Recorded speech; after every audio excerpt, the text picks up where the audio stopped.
ನಮಸ್ಕಾರ ಎಲ್ಲರಿಗೂ. ಇವತ್ತಿನ ರೆಸಿಪಿ ನಿಮಗೆ 100% ಇಷ್ಟ ಆಗುತ್ತೆ. ಯಾಕಂದರೆ ಇದು ಗುಲಾಬಿ ಐಸ್ ಕ್ರೀಮು. ಮತ್ತೆ ತಡ ರೋಸ್ ಐಸ್ ಕ್ರೀಮ್ನ ಹೆಂಗೆ ಮಾಡೋದು ಅಂತ ನೋಡಿಕೊಂಡೇ ಬಂದ್ಬಿಡೋಣ. ಮೊದಲಿಗೆ ಒಂದು ಖಾಲಿ ಬೌಲ್ ತೊಗೊಳ್ಳಿ. ಅದಕ್ಕೆ ಆರೋಗ್ಯಕರವಾದ ಪರಿಶುದ್ಧವಾದ ಕೆನೆ ಹಾಕಿ ಒಂದು 2 ಟೇಬಲ್ ಸ್ಪೂನಷ್ಟು ಕೆನೆ ಹಾಕಿದ್ರೆ ಸಾಕಾಗುತ್ತೆ. ಈ ಆರೋಗ್ಯಕರವಾದ ಪರಿಶುದ್ಧವಾದ ಆಹಾರ ಹುಡುಕದೆ ಈಗಿನ ಕಾಲದಲ್ಲಿ ಕಷ್ಟ ಆಗೋಗಿದೆ ಕಣ್ರಿ. ಅದಕ್ಕೆ ನಾನು ಸ್ಪೆಸಿಫೈ ಮಾಡಿ ಹೇಳಿದೆ. ಆಮೇಲೆ ಆ ಕೆನೆನ ಚೆನ್ನಾಗಿ ಬೀಟ್ ಮಾಡಿ. ಈ ಬೀಟಿಗೆ ಅಚ್ಚ ಕನ್ನಡದಲ್ಲಿ ಹುಡುಕಬೇಕು ವರ್ಡು ಅಂತಂದರೆ ಚೆನ್ನಾಗಿ ಕಲಸಿ ಅಂತಲೇ ಹೇಳ್ಬೋದು. ಒಂಥರ ಸ್ಪೂನ್ ಇಟ್ಕೊಂಡು ಟಕ ಟಕ ಟಕ ಟಕ ಅಂತ ಮಾಡಿ ಒಂದು ಒಳ್ಳೆ ಕ್ರೀಮ್ ಆಗುತ್ತೆ ಅದು.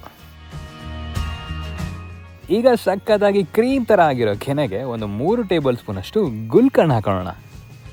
ಗುಲ್ಕನ್ ಅಂತ ಕೆನ್ನೆ ನಿಂದು ಅಂತ ಹೇಳ್ಕೊಂಡು ತಿರುಗಾಡೋ ಪ್ರೇಮಿಗಳನ್ನ ಕೇಳಿ ಗುಲ್ಕನ್ ಎಲ್ಲಿ ಸಿಗುತ್ತೆ ಅಂತ ಕರೆಕ್ಟಾಗಿ ಅಡ್ರೆಸ್ ಹೇಳ್ತಾರೆ.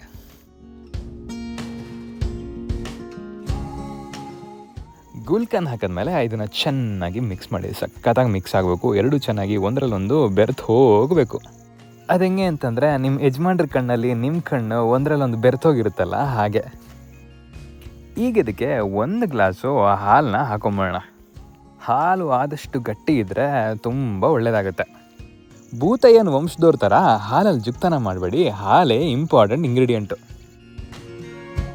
ಐಸ್ ಕ್ರೀಮು ಅಂದಮೇಲೆ ಸ್ವಲ್ಪ ಕಲರ್ ಬರಬೇಕಲ್ವಾ. ನಾವಿಲ್ಲಿ ಯಾವುದೇ ಆರ್ಟಿಫಿಷಿಯಲ್ ಕಲರ್ ಯೂಸ್ ಮಾಡ್ತಾಯಿಲ್ಲ. ಅದ್ರ ಬದಲಾಗಿ ಬೀಟ್ರೂಟ್ನ ನೆನೆಸಿದ ಮೇಲೆ ನೀರು ಬರುತ್ತಲ್ಲ ಅದನ್ನು ಹಾಕ್ತಾಯಿದ್ದೀವಿ.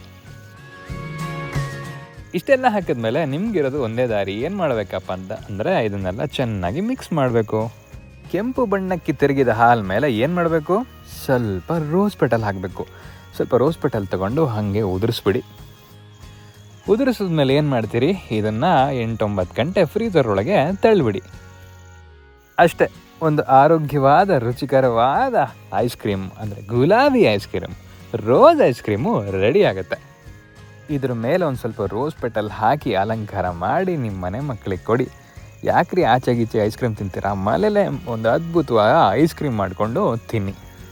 ಇರಿ ಇನ್ನೂ ಕೆಲಸ ಇದೆ. ದಯವಿಟ್ಟು ಈ ವಿಡಿಯೋ ನಿಮ್ಗೆ ಇಷ್ಟ ಆಗಿದ್ದರೆ ನಮ್ಮ ಚಾನಲ್ನ ಲೈಕ್ ಮಾಡಿ, ಶೇರ್ ಮಾಡಿ, ಸಬ್ಸ್ಕ್ರೈಬ್ ಮಾಡಿ, ಕಮೆಂಟು ಮಾಡಿ, ದಯವಿಟ್ಟು ಸಪೋರ್ಟ್ ಮಾಡಿ. ಹಾಗಾದರೆ ಮತ್ತೆ ಸಿಗುವ.